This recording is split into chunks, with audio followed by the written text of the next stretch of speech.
Viewers, welcome back to News TV 84 break तो बाद ਹੁਣ ਅਸੀਂ ਗੱਲਬਾਤ ਕਰਾਂਗੇ ਮੀਡੀਆ ਪਰਸਨੈਲਿਟੀ ਫਰਮ ਕੈਨੇਡਾ ਸਰਦਾਰ ਸੁਖਦੇਵ ਸਿੰਘ ਗਿੱਲ ਜੀ ਨਾਲ ਜਿਹੜੇ ਕਿ ਇਸ ਵੇਲੇ ਸਾਡੇ ਨਾਲ ਫੋਨ ਲਾਈਨ ਤੇ ਜੁੜ ਚੁੱਕੇ ਨੇ। ਜੀ ਵੀਰ ਜੀ, ਵਾਹਿਗੁਰੂ ਜੀ ਕਾ ਖਾਲਸਾ, ਵਾਹਿਗੁਰੂ ਜੀ ਕੀ ਫਤਿਹ। हाँ जी, TV 84 देख रहे सारे दर्शकों ਨੂੰ ਤੇ ਜੀ ਤੁਹਾਨੂੰ ਵੀ ਵਾਹਿਗੁਰੂ ਜੀ ਕਾ ਖਾਲਸਾ ਵਾਹਿਗੁਰੂ ਜੀ ਕੀ ਫਤਿਹ। ਵੀਰ, ਸਭ ਤੋਂ ਪਹਿਲਾਂ ਅਸੀਂ ਕੈਨੇਡਾ ਤੋਂ ਹੀ ਸ਼ੁਰੂ ਕਰਦੇ ਹਾਂ। ਜਿਸ ਤਰ੍ਹਾਂ ਕੈਨੇਡਾ ਦੀ ਪਾਰਲੀਮੈਂਟ ਦੇ ਵਿੱਚ ਨਵੀਂ ਕੈਬਨਿਟ ਆਈ ਹੈ, 4 ਸਿੱਖ ਮੰਤਰੀ ਬਣਾਏ ਗਏ ਹਨ, ਇਸ ਬਾਰੇ ਤੋਂ ਸਭ ਤੋਂ ਪਹਿਲਾਂ ਸਾਡੇ ਦਰਸ਼ਕਾਂ ਨੂੰ ਅੱਜ ਕੀ ਕਹਿਣਾ ਚਾਹੋਗੇ? ਬਿਲਕੁਲ ਸਹੀ ਹੈ ਜੀ। ਕੈਨੇਡਾ ਦੇ ਇਤਿਹਾਸ ਵਿੱਚ ਇਹ ਬਹੁਤ ਕੁਝ ਪਹਿਲੀ ਵਾਰੀ ਹੋਇਆ ਕਿ 23ਵੇਂ ਪ੍ਰਾਈਮ ਮਿਨਿਸਟਰ ਜਸਟਿਨ ਟਰੂਡੋ ਨੇ ਅੱਜ ਸਹੁੰ ਚੁੱਕੀ ਹੈ ਤੇ 184 ਮੈਂਬਰ ਪਾਰਲੀਮੈਂਟ ਜਿਹੜੇ ਲਿਬਰਲ ਪਾਰਟੀ ਦੇ ਚੁਣੇ ਗਏ ਸੀ 338 ਵਿੱਚੋਂ, ਸੋ ਉਹਨਾਂ ਕੋਲ ਬਹੁਮਤ ਹੈ। 184 ਦੇ ਵਿੱਚੋਂ 50 ਔਰਤਾਂ ਨੇ, ਪਰ ਟਰੂਡੋ ਸਾਹਿਬ ਨੇ ਅੱਜ ਕਿਉਂਕਿ ਔਰਤਾਂ ਨੂੰ ਬਰਾਬਰਤਾ ਦਾ ਦਰਜਾ ਦਿੰਦੇ ਹੋਏ ਬਰਾਬਰ ਦੀ ਗੱਲ ਕੀਤੀ ਹੈ। 30 ਮੰਤਰੀਆਂ ਵਿੱਚੋਂ 15 ਔਰਤਾਂ ਮੈਂਬਰ ਪਾਰਲੀਮੈਂਟ ਉਹਨਾਂ ਨੇ ਜਿਹੜੀਆਂ ਆਪਣੇ ਐਜ਼ ਏ ਮੰਤਰੀ ਤੇ ਅਹੁਦੇ ਨੂੰ ਦਿੱਤੇ ਗਏ। ਜਦੋਂ ਰਿਪੋਰਟਰ ਨੇ ਪੁੱਛਿਆ ਵੀ ਇਹ ਕੀ ਕਾਰਨ, ਉਹਨੇ ਕਿਹਾ ਕਿ ਹੁਣ 215 ਹੈ, ਮੌਕਾ ਆ ਗਿਆ। ਇਹਦੇ ਨਾਲ ਘੱਟ ਗਿਣਤੀਆਂ ਦੀ ਤੇ ਫਸਟ ਨੇਸ਼ਨ ਦੀ ਤੇ ਹੋਰ ਵੱਖ-ਵੱਖ, ਕਿਉਂਕਿ ਪੂਰੇ ਕੈਨੇਡਾ ਵਿੱਚੋਂ ਤਕਰੀਬਨ ਹਰ ਸੂਬੇ ਚੋਂ, ਹਰ ਰੀਜਨ ਤੋਂ ਲਿਬਰਲ ਪਾਰਟੀ ਦੀ ਨੁਮਾਇੰਦਗੀ ਹੈ। ਸੋ ਕਿਊਬਕ ਵਿੱਚ 40 ਮੈਂਬਰ ਪਾਰਲੀਮੈਂਟ ਹਨ, ਇਸ ਤਰ੍ਹਾਂ 80 ਅੰਟਾਰੀਓ ਚ ਨੇ, ਪਰ ਉਹਨਾਂ ਨੇ ਸਾਰੇ ਸੂਬਿਆਂ ਦਾ ਧਿਆਨ ਰੱਖਦਿਆਂ ਹੋਇਆ ਤੇ ਨਾਲ ਜਿਹੜੀ ਘੱਟ ਗਿਣਤੀਆਂ ਨੇ ਤੇ ਉਹਨਾਂ ਦਾ ਵੀ ਮਾਣ ਤਾਣ ਪੂਰਾ ਕੀਤਾ। ਸਾਇੰਸ ਮਿਨਿਸਟਰ ਹਰਜੀਤ ਸਿੰਘ ਸੱਜਣ ਨੇ ਅਤੇ ਇਸ ਤੋਂ ਬਿਨਾਂ ਨਵਦੀਪ ਸਿੰਘ ਬੈਂਸ ਜਿਹੜੇ ਸਾਡੇ ਇੱਥੇ ਅੰਟਾਰੀਓ ਦੇ ਨੇ, ਉਹਨਾਂ ਨੂੰ ਵੀ ਇਨੋਵੇਸ਼ਨ, ਸਾਇੰਸ ਐਂਡ ਇਕਨੋਮਿਕ ਦਾ ਜਿਹੜਾ ਅਹੁਦਾ ਦਿੱਤਾ ਗਿਆ। ਇਸੇ ਤਰ੍ਹਾਂ ਅਲਬਰਟਾ ਤੋਂ ਅਮਰਜੀਤ ਸਿੰਘ ਸੋਹੀ, ਉਹਨਾਂ ਨੂੰ ਇਨਫਰਾਸਟਰਕਚਰ ਦਾ ਅਹੁਦਾ ਦਿੱਤਾ ਗਿਆ ਤੇ ਆਪਣੇ minister of small business and tourism Pradesh Jaggar ਜੀ ਨੇ, ਇਹ ਬੀਬੀ ਜੀ ਇੱਥੇ ਵਾਟਰਲੂ ਤੋਂ ਨੇ। ਸੋ ਕੁੱਲ ਮਿਲਾ ਕੇ ਜਿਹੜੇ 30 ਵਿੱਚੋਂ 4 ਮੰਤਰੀ ਸਿੱਖ ਭਾਈਚਾਰੇ ਨਾਲ ਸੰਬੰਧਿਤ ਨੇ। ਇਹ ਸਾਡੇ ਸਾਰਿਆਂ ਵਾਸਤੇ ਵੀ 30 ਮਿਲੀਅਨ ਸਿੱਖਾਂ ਵਾਸਤੇ ਬੜੇ ਮਾਣ ਵਾਲੀ ਗੱਲ ਹੈ ਕਿ ਜਿਹੜਾ ਕੈਨੇਡਾ ਦੇ ਪਾਰਲੀਮੈਂਟ ਵਿੱਚ ਲਿਬਰਲ ਪਾਰਟੀ ਨੇ ਜਸਟਿਨ ਦੀ ਅਗਵਾਈ ਵਿੱਚ ਬਹੁਤ ਹੀ ਮਾਣਤਾ ਦਿੱਤਾ ਹੈ, ਕਿਉਂਕਿ ਡਿਫੈਂਸ ਮਿਨਿਸਟਰ ਆਪਣੇ ਆਪ ਵਿੱਚ ਬਹੁਤ ਵੱਡੀ ਗੱਲ ਹੈ। ਜਿਹੜੇ ਹਰਜੀਤ ਸਿੰਘ ਨੇ ਇਹ ਫੌਜੀ ਵੀ ਰਹਿ ਚੁੱਕੇ ਨੇ ਅਤੇ ਇਹ ਕਮਾਂਡਰ ਇਨ ਚੀਫ ਵੀ ਰਹਿ ਚੁੱਕੇ ਨੇ। ਇਸ ਤੋਂ ਪਹਿਲਾਂ ਜੇ ਦੇਖਿਆ ਜਾਏ ਤਾਂ ਹੁਣ ਇਹ ਡਿਫੈਂਸ ਮਿਨਿਸਟਰ ਨੇ। ਹਾਂਜੀ, ਸੋ ਇਹਨਾਂ ਵਾਸਤੇ ਵੀ ਬੜੀ ਮਾਣ ਵਾਲੀ ਗੱਲ ਹੈ, ਸਾਡੇ ਵਾਸਤੇ ਵੀ। ਇਸ ਨਾਲ ਜਦੋਂ ਅਸੀਂ ਦੇਖਦੇ ਹਾਂ ਕਿ ਜਿਸ ਜਦੋਂ ਅਸੀਂ ਭਾਰਤ ਦੀ ਗੱਲ ਕਰਦੇ ਹਾਂ, ਪੰਜਾਬ ਦੀ ਗੱਲ ਕਰਦੇ ਹਾਂ, ਜਾਂ ਫਿਰ ਜੇ ਪੂਰੇ ਪੰਜਾਬ ਵਿੱਚੋਂ ਇੱਕ ਪਾਰਟੀ ਦੇ 13 ਮੈਂਬਰ ਬਹੁਤ ਘੱਟ ਸਮਾਂ ਹੁੰਦਾ ਜਦੋਂ ਚੁਣੇ ਜਾਂਦੇ ਨੇ, ਕਿਸੇ ਇੱਕ ਜਾਂ ਦੋ ਨੂੰ ਕਿਤੇ ਮਸੀਂ ਅਹੁਦਾ ਕੋਈ ਮਿਲਦਾ, ਉਹ ਵੀ ਵੱਡੀਆਂ ਸਿਫਾਰਿਸ਼ਾਂ ਦੇ ਨਾਲ। ਉੱਥੇ ਤਾਂ ਸਿੱਖਾਂ ਨੂੰ ਸਿੱਖ ਮੰਨਣ ਨੂੰ ਵੀ ਤਿਆਰ ਨਹੀਂ ਕਿ ਇੱਥੇ ਸਿੱਖਾਂ ਨੂੰ ਜੇ ਮਾਣ ਮਿਲਦਾ। ਜਦੋਂ ਅਸੀਂ ਦੁਨੀਆ ਦੇ ਸਹਿਣਸ਼ੀਲਤਾ ਵਾਲੇ ਦੇਸ਼ਾਂ ਦੀ ਗੱਲ ਕਰਦੇ ਹਾਂ, ਜਾਂ ਇਹ ਕਹਿ ਲਓ ਵੀ ਕੈਨੇਡਾ 10 ਜਿਹੜੇ top country in the world ਨੇ, ਉਹਨਾਂ 10 ਵਿੱਚੋਂ ਜਿਹੜੇ ਟੌਪ ਦੇ 10 ਨੇ Norway, Switzerland, Denmark, New Zealand, Sweden, Canada 6ਵੇਂ ਨੰਬਰ ਤੇ ਆਉਂਦਾ। ਸੋ ਕੈਨੇਡਾ ਦੇ ਵਿੱਚ ਸਿਸਟਮ ਵੀ ਵਧੀਆ ਹੈ ਤੇ ਹਰੇਕ ਨੂੰ ਮਾਣ ਤਾਣ ਦਿੱਤਾ ਜਾਂਦਾ। ਸੋ ਇਸ ਗੱਲ ਲਈ ਤੁਹਾਨੂੰ ਵੀ ਵਧਾਈ ਹੈ, ਸਾਨੂੰ ਵੀ ਵਧਾਈ ਹੈ ਤੇ ਇਹ ਮੇਰੇ ਖਿਆਲ ਸਾਡੇ ਸਾਰਿਆਂ ਵਾਸਤੇ ਮਾਣ ਵਾਲੀ ਗੱਲ ਹੈ ਜੀ। ਬਿਲਕੁਲ ਵੀਰ ਜੀ। ਤੇ ਵੀਰ ਜੀ, ਹੁਣ ਅਸੀਂ ਯੁਵਾ ਸਿਟੀ ਦੇ ਨਗਰ ਕੀਰਤਨ ਵਾਲਾ ਨੇ, ਜਿਸ ਤਰ੍ਹਾਂ TV 84 ਨੇ ਪਹਿਲੀ ਵਾਰ ਇਸ ਨੂੰ ਕਵਰ ਕੀਤਾ, ਲਾਈਵ ਕਵਰ ਕੀਤਾ, ਸਾਡੇ ਬੜਾ ਯੂਨੀਕ ਐਕਸਪੀਰੀਅੰਸ ਰਿਹਾ। ਤੁਸੀਂ ਵੀ ਕੈਨੇਡਾ ਤੋਂ ਯੁਵਾ ਸਿਟੀ ਪਹੁੰਚੇ ਹੋਏ ਸੀਗੇ। ਇਸ ਤੋਂ ਪਹਿਲਾਂ ਕਿ ਕਿਸੇ ਸੰਡੇ ਵਾਲੇ ਨਗਰ ਕੀਰਤਨ ਦੀ ਗੱਲਬਾਤ ਕਰੀ, ਜਿਸ ਤਰ੍ਹਾਂ ਸੈਟਰਡੇ ਨੂੰ 150 ਦੇ ਕਰੀਬ ਸਿੱਖ ਸੰਸਥਾਵਾਂ ਤੇ ਗੁਰਦੁਆਰਾ ਕਮੇਟੀਆਂ ਨੇ ਮੀਟਿੰਗ ਹੋਈ ਸੀ। ਇਸ ਮੀਟਿੰਗ ਦੇ ਜਿਹੜੇ ਵੇਰਵੇ ਨੇ ਸਾਡੇ ਦਰਸ਼ਕਾਂ ਨਾਲ ਸਾਂਝੇ ਕਰੋ ਕਿ ਇਸ ਮੀਟਿੰਗ ਦੇ ਵਿੱਚ ਕੀ ਵਿਚਾਰ ਕੀਤੇ ਗਏ, ਕੀ ਨਤੀਜੇ ਨਿਕਲੇ ਗਏ, ਇਸ ਬਾਰੇ ਸਾਨੂੰ ਜਾਣਕਾਰੀ ਦਿਓ। ਇਹ ਜਿਹੜੀ ਮੀਟਿੰਗ ਸੀ ਇਹ ਨਾਰਥ ਅਮਰੀਕਾ ਦੇ ਵਿੱਚ ਜਿਹੜਾ ਗੁਰਦੁਆਰਾ ਕਮੇਟੀਆਂ ਨੇ ਅਤੇ ਸਿੱਖ ਦਰਦੀਆਂ ਦੀ ਇੱਕ ਮੀਟਿੰਗ ਸੀ। ਕਿਉਂਕਿ ਜੋ ਕੁਝ ਪੰਜਾਬ ਦੇ ਵਿੱਚ ਇਸ ਸਮੇਂ ਹੋ ਰਿਹਾ, ਸੌਦਾ ਸਾਹਿਬ ਦੀ ਬਿਨਾਂ ਮੰਗੇ ਮਾਫੀ ਦੇ ਮੁੱਦੇ ਨੂੰ ਲੈ ਕੇ, ਉਸ ਤੋਂ ਬਾਅਦ ਫਿਰ ਜੋ ਜਥੇਦਾਰ ਨੇ ਕੀਤਾ, ਫਿਰ ਗੁਰੂ ਗ੍ਰੰਥ ਸਾਹਿਬ ਦੇ ਬੇਅਦਬੀ ਲਗਾਤਾਰ ਉਲਟਾ ਸਿੱਖਾਂ ਦੇ ਕੇਸ ਪਾ ਦੇਣੇ, ਸਾਨੂੰ ਸਭ ਨੂੰ ਪਤਾ ਹੈ ਹੁਣ। ਅਤੇ ਸਿੱਖਾਂ ਨੂੰ ਕੀ ਕਰਨਾ ਚਾਹੀਦਾ, ਅਕਾਲ ਤਖ਼ਤ ਦਾ ਕੀ ਰੋਲ ਆ, ਅਸੀਂ ਬਾਹਰ ਬੈਠੇ ਕੀ ਕਰ ਸਕਦੇ ਹਾਂ। ਸੋ ਇਹੀਆਂ ਵਿਚਾਰਾਂ ਉੱਥੇ ਪਹਿਲਾਂ ਮੀਟਿੰਗ ਵਿੱਚ ਹੋਈਆਂ ਤੇ ਬਾਅਦ ਵਿੱਚ ਫਿਰ ਹੋਰ 7-6 ਵਜੇ ਤੱਕ ਮੀਟਿੰਗ ਚੱਲੀ ਤੇ ਗੁਰਦੁਆਰਾ ਦੀਆਂ ਪ੍ਰਬੰਧਕ ਕਮੇਟੀਆਂ, ਸੰਸਥਾਵਾਂ ਦੇ ਨੁਮਾਇੰਦਿਆਂ ਨੇ ਜਿਹੜੇ 3 ਬੜੇ ਅਹਿਮ ਮਤੇ, ਜਿਨ੍ਹਾਂ ਵਿੱਚੋਂ ਅਕਾਲ ਤਖ਼ਤ ਸਾਹਿਬ ਨੂੰ ਆਜ਼ਾਦ ਕਰਾਉਣਾ, ਤੇ ਸਰਬੱਤ ਖਾਲਸਾ ਦੀ ਸਪੋਰਟ ਕਰਨੀ ਅਤੇ ਇਸ ਤੋਂ ਬਾਅਦ ਫਿਰ ਗੁਰਦੁਆਰਾ ਦੀ ਜਿਹੜੀ ਆਪਣੀ ਪ੍ਰਬੰਧਕ ਕਮੇਟੀਆਂ ਨੇ ਉਹਨਾਂ ਦਾ ਆਪਸ ਵਿੱਚ ਹੀ ਤਾਲਮੇਲ ਵਾਲੀ ਕੋਈ ਕਮੇਟੀ ਬਣਾਉਣੀ। ਸੋ ਇਹਨਾਂ ਮਤਿਆਂ ਤੇ ਸਹਿਮਤੀ ਹੋਈ ਸੀ। ਇਹ ਆਪਣੇ ਆਪ ਵਿੱਚ ਬੜੀ ਚੰਗੀ ਗੱਲ ਸੀ। ਉਸ ਤੋਂ ਬਾਅਦ ਫਿਰ ਸ਼ਾਮ ਨੂੰ ਗੁਰਦੁਆਰਾ ਸਾਹਿਬ ਜਿਹੜਾ ਯੂਬਾ ਸਿਟੀ ਗੁਰਦੁਆਰਾ ਸਾਹਿਬ ਹੈ ਉੱਥੇ ਵੀ ਸਿੱਖ ਸੰਗਤਾਂ ਦੇ ਇਕੱਠ ਵਿੱਚ ਮਤੇ ਪੜ੍ਹ ਕੇ ਸੁਣਾਏ ਗਏ। ਬੁਲਾਰਿਆਂ ਨੇ ਵੀ ਆਪਣੇ ਵਿਚਾਰ ਪੇਸ਼ ਕੀਤੇ ਕਿ ਸਾਨੂੰ ਸਿੱਖ ਕੌਮ ਦੇ ਜਿਹੜੇ ਇਸ਼ੂ ਨੇ ਸਾਨੂੰ ਹਰ ਰੋਜ਼ ਆਉਂਦੇ ਨੇ। ਜਦੋਂ ਉਹ ਸਿਸਟਮ ਜਿਹੜਾ ਸਿੱਖ ਨੂੰ ਸਿੱਖ ਮੰਨਣ ਨੂੰ ਤਿਆਰ ਨੇ, ਉਹ ਸਿਸਟਮ ਸਿੱਖਾਂ ਦੇ ਗੁਰੂ ਗ੍ਰੰਥ ਸਾਹਿਬ ਮਹਾਰਾਜ ਦੀ ਬੇਅਦਬੀ ਅਤੇ ਸਿੱਖਾਂ ਦੇ ਅੰਮ੍ਰਿਤ ਦੀ ਗੱਲ, ਜਾਂ ਫਿਰ ਸਿੱਖਾਂ ਤੇ ਜਦੋਂ ਅਕਾਲ ਤਖ਼ਤ ਦੀ ਗੱਲ ਆਉਂਦੀ ਆ, ਸਿੱਖਾਂ ਦੇ ਮਾਣ ਮਰਿਆਦਾ ਦੀ ਗੱਲ ਆਉਂਦੀ ਹੈ। ਕਿਉਂਕਿ ਸਹੀ ਮਾਇਨੇ ਦੇਖਿਆ ਜਾਏ ਤੇ 1947 ਵਿੱਚ ਸਿੱਖ ਜਿਸ ਨੂੰ ਆਪਾਂ ਆਜ਼ਾਦੀ ਲੋਕੀ ਇੱਕ ਅਖੌਤੀ ਆਜ਼ਾਦੀ ਦੇ ਤੌਰ ਤੇ ਹੈ ਪਹਿਲੀ ਵਾਰੀ ਗੁਲਾਮ ਹੋਏ ਸਨ। ਸੋ ਉਸ ਗੁਲਾਮੀ ਤੋਂ ਛੁਟਕਾਰਾ ਪਾਉਣ ਲਈ ਸਿੱਖਾਂ ਨੂੰ ਕੀ ਕਰਨਾ ਚਾਹੀਦਾ। ਸੋ ਇਹੋ ਜਿਹੇ ਮੁੱਦੇ ਜਿਹੜੀ ਸ਼ਾਮ ਦੀ ਸਟੇਜ ਵਿੱਚ ਵੀ ਪਹੁੰਚਾਏ ਗਏ ਤੇ ਮਤੇ ਪੜ੍ਹ ਕੇ ਸੁਣਾਏ ਗਏ।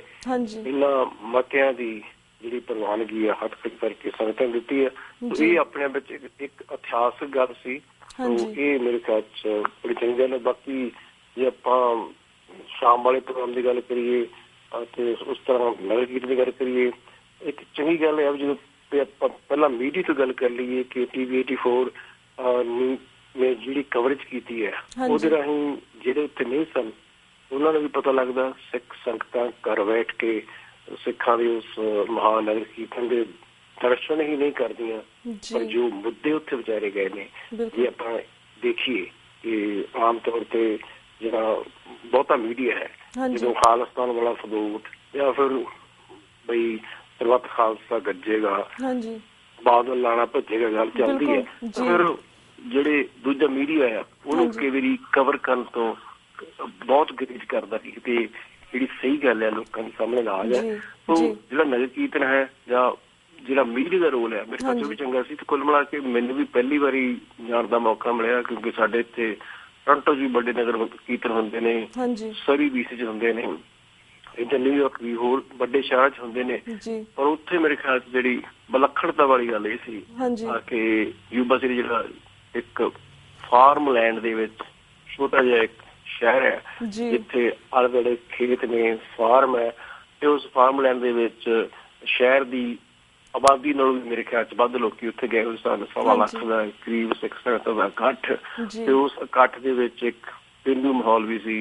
ਖਾਲਸੇ ਦੀ ਸ਼ਾਨ ਅਤੇ ਖਾਲਸੇ ਦੀ ਅਣਖ ਗੈਰਤ ਤੇ ਖਾਲਸੇ ਦੇ ਬੋਲ ਬਾਲੇ ਦੀ ਗੱਲ ਵੀ ਹੋ ਰਹੀ ਸੀ। ਇਸ ਤਰ੍ਹਾਂ ਲੱਗ ਰਿਹਾ ਸੀ ਕਿ ਵੀ ਜਿਸ ਤਰ੍ਹਾਂ ਇੱਕ ਅਨੰਦਪੁਰ ਦੀ ਧਰਤੀ ਤੇ ਖਾਲਸੇ ਪੰਥ ਦੀ ਸਿਰਜਣਾ ਹੋਈ ਆ, ਉਹੋ ਜਿਹਾ ਮਾਹੌਲ ਵੀ ਸੀ। ਕਿਉਂਕਿ ਜੇਕਰ ਅਸੀਂ ਬਾਹਰ ਬੈਠ ਕੇ ਸਿੱਖੀ ਨੇ ਕਦਰਾਂ ਕੀਮਤਾਂ ਨੂੰ ਸਮਝਦੇ ਹਾਂ, ਇਹਨਾਂ ਦੇਸ਼ਾਂ ਦੇ ਵਿੱਚ ਅਸੀਂ ਅਮਰੀਕਾ ਹੈ ਜਾਂ ਕੈਨੇਡਾ ਹੈ, ਇੱਥੇ ਆਜ਼ਾਦੀ ਦਾ ਆਨੰਦ ਮਾਣਦੇ ਹੋਏ ਇੱਥੇ ਆਜ਼ਾਦੀ ਦੀ ਗੱਲ ਆਪਾਂ ਆਜ਼ਾਦੀ ਨਾਲ ਕਹਿ ਸਕਦੇ ਹਾਂ, ਇੱਕ ਇਹ ਵੀ ਬਹੁਤ ਵੱਡੀ ਗੱਲ ਸੀ। ਦੂਜੇ ਪਾਸੇ ਮੇਰੇ ਖਿਆਲ ਚ ਇਸ ਨਗਰ ਕੀਰਤਨ ਦੇ ਵਿੱਚ ਜਦੋਂ ਸਵੇਰ ਦੇ ਜਾਂ ਸ਼ਾਮ ਦੇ, ਕਿਉਂਕਿ ਇੱਥੇ ਮੈਨੂੰ ਵੀ ਪਤਾ ਲੱਗਿਆ ਕਿ 3-4 ਦਿਨ ਇਸੇ ਤਰ੍ਹਾਂ ਹੀ ਜਿਹੜੇ ਸਮਾਗਮ ਚੱਲਦੇ ਰਹਿੰਦੇ ਨੇ। ਬਹੁਤ ਸਾਰੇ ਬੂਥ ਜਿਹੜੇ ਖਾਣ ਦੇ ਲੱਗੇ ਹੋਏ ਸਨ, ਕੱਪੜਿਆਂ ਦੇ, ਸ਼ਾਪਾਂ ਦੇ, ਲੋਕੀ ਸ਼ਾਪ ਵੀ ਕਰ ਰਹੇ ਸਨ। ਮੇਰੇ ਖਿਆਲ 250-300 ਹੋ ਗਿਆ ਮੇਰੇ ਖਿਆਲ। ਇਸ ਤੋਂ ਬਿਨਾਂ ਜਿਹੜਾ ਬਾਹਰ ਵੀ ਮਾਹੌਲ ਵਧੀਆ ਸੀ। ਪਰ ਸਭ ਕੁਛ ਦੇ ਬਾਵਜੂਦ ਮੈਨੂੰ ਜਿਹੜੀ ਇੱਕ ਚੰਗੀ ਗੱਲ ਲੱਗੀ ਹੈ ਆ ਕਿ ਗੁਰਦੁਆਰਾ ਸਾਹਿਬ ਦੀ ਸਟੇਜ ਤੋਂ ਜੋ ਮੈਸੇਜ ਦਿੱਤਾ ਗਿਆ, ਉਸ ਤੋਂ ਬਾਅਦ ਫਿਰ ਨਗਰ ਕੀਰਤਨ ਦੇ ਵਿੱਚ 35-40 ਦੇ ਜਿਹੜੇ ਵੋਟ ਲੱਗੇ ਹੋਏ ਸਨ, ਵੋਟਾਂ ਤੋਂ ਜੋ ਮੈਸੇਜ ਆ ਰਿਹਾ ਸੀ, ਗੁਰੂ ਗ੍ਰੰਥ ਸਾਹਿਬ ਸ਼ਬਦ ਗੁਰੂ ਗ੍ਰੰਥ ਸਾਹਿਬ ਦੀ ਪਾਲਕੀ ਬੜੀ ਚੰਗੇ ਢੰਗ ਨਾਲ ਸਜਾਈ ਗਈ ਸੀ। ਉੱਥੇ ਤਾਂ ਗੁਰੂ ਗ੍ਰੰਥ ਸਾਹਿਬ ਦੀ ਬਾਣੀ ਦਾ ਗਾਇਨ ਹੁੰਦਾ ਹੀ ਹੈ, ਸਾਰੇ ਨਗਰ ਕੀਰਤਨ ਹੁੰਦਾ ਹੈ, ਪਰ ਜਿਹੜਾ ਮੈਸੇਜ ਇੱਕ ਪੰਥਕ ਤੌਰ ਤੇ, ਇੱਕ ਕਲੈਕਟਿਵ ਤੌਰ ਤੇ, ਇੱਕ ਸਾਂਝੇ ਤੌਰ ਤੇ ਸੁਨੇਹਾ ਦਿੱਤਾ ਜਾ ਰਿਹਾ ਸੀ ਕੌਮ ਦੇ ਉੱਤੇ ਜ਼ੁਲਮ ਕਰਨ ਵਾਲਿਆਂ ਨੇ, ਉਹ ਆਪਣੇ ਆਪ ਵਿੱਚ ਬੜੀ ਵਿਲੱਖਣ ਗੱਲ ਸੀ। ਸਿੱਖ ਸਪਾਈ ਜਸਲ ਵੱਲੋਂ ਵੀ ਅਤੇ Sikh youth of America, Akali Dal Amritsar, ਇੱਕ ਸਾਂਝਾ ਫਲੋਟ ਵੀ ਲੱਗਾ ਹੋਇਆ ਸੀ ਜਿੱਥੇ ਡਾਕਟਰ ਹੋਣੀ ਵੀ ਹੋਰ ਵੀ ਬੜੇ ਪਤਵੰਤ ਤੇ ਸੱਜਣ ਉਸ ਫਲੋਟ ਦੇ ਨਾਲ ਪੰਥ ਨੂੰ ਸ਼ਹੀਦਾਂ ਤੋਂ ਰਹੀਆਂ ਸਨ। ਮੈਨੂੰ ਇਸ ਗੱਲ ਤੋਂ ਵੀ ਚੰਗਾ ਲੱਗਿਆ ਕਿ ਘੱਟੋ ਘੱਟ ਲੋਕਾਂ ਦੇ ਵਿੱਚ ਇੱਕ ਨਵਾਂ ਜੋਸ਼ ਭਰਿਆ, ਸੰਗਤ ਦੇ ਵਿੱਚ ਨਵਾਂ ਜੋਸ਼ ਭਰਿਆ ਹੈ। ਤੇ ਉਹ ਇਹ ਜਿਹੜੀ ਬਾਹਰ ਬੈਠੀ ਸੰਗਤ ਹੈ ਆਪਣੇ ਪਿੱਛੇ ਪੰਜਾਬ 'ਚ ਬੈਠੇ ਖਾਲਸਾ ਪੰਥ ਨੂੰ, ਸਿੱਖ ਨੇਸ਼ਨ ਨੂੰ ਇੱਕ ਸੁਨੇਹਾ ਵੀ ਦੇ ਰਹੇ ਸੀ, ਮੈਸੇਜ ਵੀ ਦੇ ਰਹੇ ਸੀ, ਅਸੀਂ ਤੁਹਾਡੇ ਨਾਲ ਹੈ। ਬੇਸ਼ੱਕ ਸਰਬੱਤ ਖਾਲਸਾ ਹੋ ਰਿਹਾ ਤੇ ਹੋਰ ਜਿਹੜੇ ਮੁੱਦੇ ਉੱਠ ਰਹੇ ਨੇ ਉਹਨਾਂ ਤੇ ਆਪਾਂ ਵੱਧ ਚੜ੍ਹ ਕੇ ਯੋਗਦਾਨ ਪਾਈਏ ਤੇ ਕੌਮ ਦੇ ਵੱਲੋਂ ਗੁਲਾਮੀ ਲਾਈਏ। ਇਹ ਮੇਰੇ ਖਿਆਲ 'ਚ ਆਪਣੇ ਵਿੱਚ ਬੜੀ ਚੰਗੀ ਗੱਲ। ਬਾਕੀ ਜੇ ਤੁਸੀਂ ਇੱਕ ਦੇ ਵਿੱਚ ਹੋਰ ਗੱਲ ਕਰਦੇ ਹੁੰਦੇ ਸਭ ਕੀ। ਹਾਂਜੀ ਹਾਂਜੀ ਵੀਰ ਜੀ, ਅਸੀਂ ਬਿਲਕੁਲ ਤੁਹਾਨੂੰ ਅਗਰੀ ਕਰਦੇ। ਜਿਸ ਤਰ੍ਹਾਂ ਇਸ ਨਗਰ ਕੀਰਤਨ ਦੇ ਵਿੱਚ ਹਰ ਪਾਸੇ ਖਾਲਿਸਤਾਨ ਦੇ ਨਾਅਰੇ ਲੱਗੇ ਹੋਏ ਸੀ।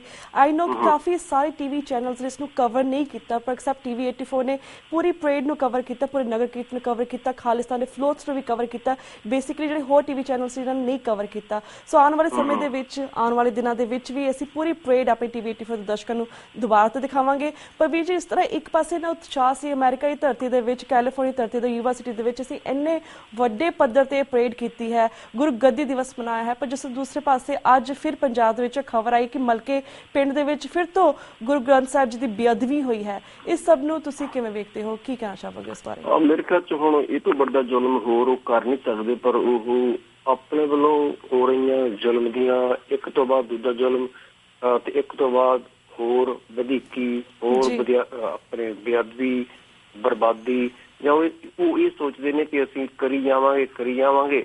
ਲੋਕੀ ਕਨਫਿਊਜ਼ ਹੋ ਜਾਣਗੇ, ਲੋਕੀ ਅੱਕ ਜਾਣਗੇ, ਥੱਕ ਜਾਣਗੇ, ਲੋਕੀ ਕਿਸੇ ਤੇ ਬਿਲਕੁਲ ਵਿਸ਼ਵਾਸ ਨਹੀਂ ਕਰਨਗੇ। ਫਿਰ ਉਲਟਾ ਜੋ ਕੁਝ ਵੀ ਕਰਦੇ ਨੇ ਤੇ ਕਰਕੇ ਉਹ ਫਿਰ ਸਿੱਖਾਂ ਦੇ ਸਿਰ ਹੀ ਮੜ ਦਿੰਦੇ ਨੇ ਕਿ ਅੰਮ੍ਰਿਤਧਾਰੀ ਸਿੱਖ ਸੀ, ਇਹਨੇ ਕੀਤਾ, ਇਹਨੇ ਨਹੀਂ, ਉਹਨੇ ਕੀਤਾ ਹੋਏਗਾ। ਸੋ ਸਾਡੇ ਤੇ ਜ਼ੁਲਮ ਵੀ ਕੀਤਾ ਜਾ ਰਿਹਾ। ਜੇ ਕਿਸੇ ਦੇ ਪਰਿਵਾਰ ਦੇ ਮੈਂਬਰ ਦਾ ਕਤਲ ਹੋਵੇ, ਪੁਲਿਸ ਦਾ ਜੋ ਰਵੱਈਆ ਹੈ, ਸਿਸਟਮ ਦਾ ਜੋ ਰਵੱਈਆ ਹੈ, ਤੇ ਇੱਕ ਪਾਸੇ ਕਿਸੇ ਪਰਿਵਾਰ ਦੇ ਮੈਂਬਰ ਦਾ ਕਤਲ ਹੋਇਆ ਹੁੰਦਾ, ਦੂਜਾ ਪਾਸੇ ਆ ਕੇ ਉਸੇ ਪਰਿਵਾਰ ਦੇ ਮੈਂਬਰ ਨੂੰ ਆ ਕੇ ਕੋਈ ਫੜ ਲਵੇ ਤੇ ਕਤਲ ਵੀ ਤੁਸੀਂ ਕੀਤਾ ਹੈ, ਤਾਂ ਫਿਰ ਉਹ ਬੰਦਾ ਬੋਲਣ ਲੱਗ ਰਹਿੰਦਾ। ਪਰ ਜਿਹੜਾ ਗੁਰੂ ਗ੍ਰੰਥ ਸਾਹਿਬ ਸ਼ਬਦ ਗੁਰੂ ਦਾ ਇਸ ਤਰੀਕੇ ਨਾਲ ਉਹ ਬੜੇ ਘਟੀਆ ਢੰਗ ਦੇ ਨਾਲ ਜ਼ੁਲਮ ਕਰ ਰਹੇ ਨੇ, ਪਰ ਇਸ ਜ਼ੁਲਮ ਨੇ ਉਹਨਾਂ ਦੀ ਨੀਂਦ ਹਰਾਮ ਕਰ ਦੇਣੀ ਹੈ। ਇਸ ਜ਼ੁਲਮ ਨੇ ਉਹਨਾਂ ਦਾ ਤਖਤਾ ਹੀ ਪਲਟਾ ਦੇਣਾ। ਸਿੱਖ ਕੌਮ ਤੇ ਗੁਲਾਮੀ ਲਾਉਣ ਦਾ ਕਾਰਨ ਇਸ ਸਮੇਂ ਦਾ ਹੋ ਰਿਹਾ ਸਭ ਤੋਂ ਵੱਡਾ ਜ਼ੁਲਮ ਪੰਜਾਬ ਦੀ ਧਰਤੀ ਤੇ ਬਣੇਗਾ। ਆਪਾਂ ਨੂੰ ਸਿਰ ਜੋੜ ਕੇ ਖਾਲਸਾ ਪੰਥ, ਸਿੱਖ ਕੌਮ ਦੀ ਆਉਣ ਵਾਲੇ ਦਿਨਾਂ ਦੇ ਵਿੱਚ ਕਿਸੇ ਤੋਂ ਸਬਕ ਖਾਲਸਾ ਹੈ, ਉਸ ਤੋਂ ਬਾਅਦ ਕੀ ਕਰਨਾ ਹੈ, ਤੇ ਸਾਨੂੰ ਮੇਰੇ ਖਿਆਲ 'ਚ ਬੜੇ ਚੰਗੇ ਢੰਗ ਨਾਲ, ਸੱਜੇ ਢੰਗ ਨਾਲ ਯੋਗਦਾਨ ਪਾਉਣ ਦੀ ਲੋੜ ਹੈ। ਤੇ ਆਮ ਸਿੱਖ, ਸੁਹਿਰਦ ਸਿੱਖ, ਜਿਹੜਾ ਥੋੜਾ ਜਿਹਾ ਯਕੀਨ ਵੀ ਗੁਰੂ ਗ੍ਰੰਥ ਸਾਹਿਬ ਤੇ ਹੈ, ਉਹ ਸੜਕਾਂ ਤੇ ਉਤਰ ਆਇਆ। ਲੀਡਰ ਜਿਹੜੇ ਲਾਲ ਬੱਤੀਆਂ ਲਾ ਕੇ ਪਿੰਡਾਂ 'ਚ ਫਿਰਦੇ ਸਨ, ਉਹਨਾਂ ਨੇ ਆਪ ਹੀ ਆਪਣੇ ਗੱਡੀਆਂ ਤੋਂ ਲਾਲ ਬੱਤੀਆਂ ਲਾ ਲਈਆਂ ਨੇ। ਆਉਣ ਵਾਲੇ ਦਿਨਾਂ ਵਿੱਚ ਹੋਰ ਵੀ ਕੋਈ ਘਟੀਆ ਕਾਰਜ ਕਰ ਸਕਦੇ ਨੇ। ਇਸ ਤਰ੍ਹਾਂ ਬਿਨਾਂ ਕੰਡੀਸ਼ਨ ਸਾਂਝ BJP ਦੇ ਨਾਲ ਬਾਦਲ ਨੇ ਪਾਈ ਹੋਈ ਹੈ, ਇਸ ਤਰ੍ਹਾਂ ਬਿਨਾਂ ਕੰਡੀਸ਼ਨ ਸਾਨੂੰ ਸਾਂਝ ਪੰਥਕ ਸੋਚ ਵਾਲੇ ਪੰਥਕ ਲੋਕਾਂ ਨੂੰ ਪਾਉਣੀ ਚਾਹੀਦੀ ਹੈ ਆਪਣੇ ਕੌਮ ਦੇ ਕੋਲੋਂ ਗੁਲਾਮੀ ਲਾਉਣ ਲਈ। ਜੀ ਮੇਰੀ ਤੇ ਇੰਨੀ ਕੀ ਬੇਨਤੀ ਹੈ। ਤੇ ਬਾਕੀ ਵਾਹਿਗੁਰੂ ਤੁਹਾਨੂੰ ਵੀ, ਤੁਹਾਡੇ ਟੈਲੀਵਿਜ਼ਨ ਜਿਹੜਾ TV 84 ਆ, ਤੁਹਾਨੂੰ ਸਭ ਨੂੰ ਚੜ੍ਹਦੀ ਕਲਾ ਬਖਸ਼ ਕਰੇ। ਅਸੀਂ ਮੀਡੀਆ ਰਾਹੀਂ ਇਸ ਤਰ੍ਹਾਂ ਕੌਮ ਦੇ ਕੋਲੋਂ ਗੁਲਾਮੀ ਲਾਉਣ ਲਈ ਯੋਗਦਾਨ ਪਾਉਂਦੇ ਰਹੀਏ, ਕਿਉਂਕਿ ਉਹਨਾਂ ਦੇ ਕੋਲ ਮੀਡੀਆ ਹੈ, ਉਹਨਾਂ ਕੋਲ ਸਰਕਾਰਾਂ ਹੈ, ਉਹਨਾਂ ਕੋਲ ਸਿਸਟਮ ਹੈ। ਆਪਾਂ ਵੀ ਆਪਣੇ ਵੱਲੋਂ ਯੋਗਦਾਨ ਇਸ ਤਰ੍ਹਾਂ ਪਾ ਸਕਦੇ ਹਾਂ। ਬਿਲਕੁਲ ਵੀਰ ਜੀ ਥੈਂਕ ਯੂ ਸੋ ਮਚ ਕਿ ਤੁਸੀਂ ਆਪਣਾ ਪੂਰਾ ਐਕਸਪੀਰੀਅੰਸ ਜਿਹੜਾ ਯੂਨੀਵਰਸਿਟੀ ਦਾ ਸੀ ਉਹ ਵੀ ਸਾਡੇ ਨਾਲ ਸ਼ੇਅਰ ਕੀਤਾ। ਆਪ ਜਿਹੜੀ ਮੀਟਿੰਗ ਹੋਈ ਸੀ ਉਸ ਬਾਰੇ ਵੀ ਸਾਨੂੰ ਵੇਰਵੇ ਦਿੱਤੇ। And thank you so much for your time. ਹੁਣ ਇਸ ਤਰ੍ਹਾਂ ਇਜਾਜ਼ਤ ਲੈਣੇ ਕਿਉਂਕਿ ਸਾਡਾ ਵਕਤ ਵੀ ਸਮਾਪਤੀ ਵੱਲ ਜਾ ਰਿਹਾ ਹੈ। ਵਾਹਿਗੁਰੂ ਜੀ ਕਾ ਖਾਲਸਾ, ਵਾਹਿਗੁਰੂ ਜੀ ਕੀ ਫਤਿਹ। ਥੈਂਕ ਯੂ ਜੀ। ਵਾਹਿਗੁਰੂ ਜੀ ਕਾ ਖਾਲਸਾ, ਵਾਹਿਗੁਰੂ ਜੀ ਕੀ